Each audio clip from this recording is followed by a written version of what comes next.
Herzlich willkommen auf unserem Kanal.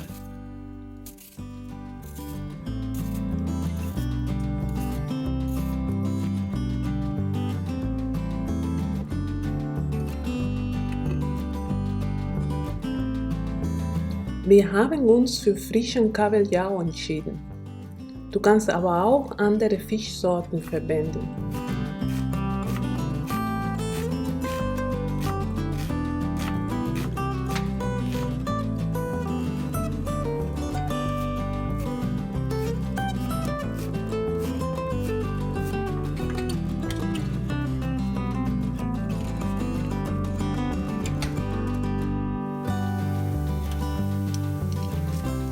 Den zerkleinerten Fisch, die gehackte Zwiebeln und den Knoblauch kurz blanchieren.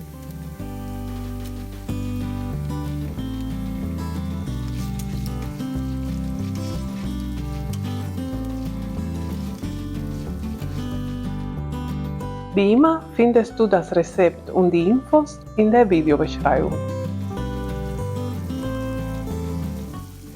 Nach Belieben würzen und mit den Eiern unter die Kartoffelmasse mischen.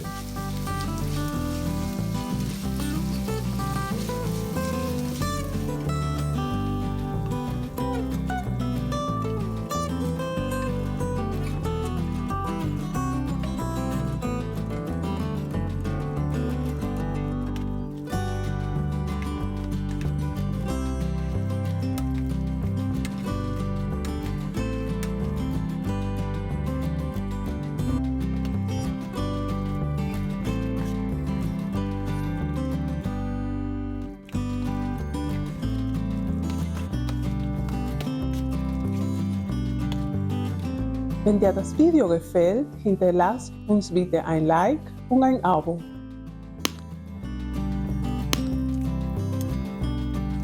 Mit 2 Esslöffeln Noten formen und sofort in reichlich heißem Öl ausbacken. Guten Appetit!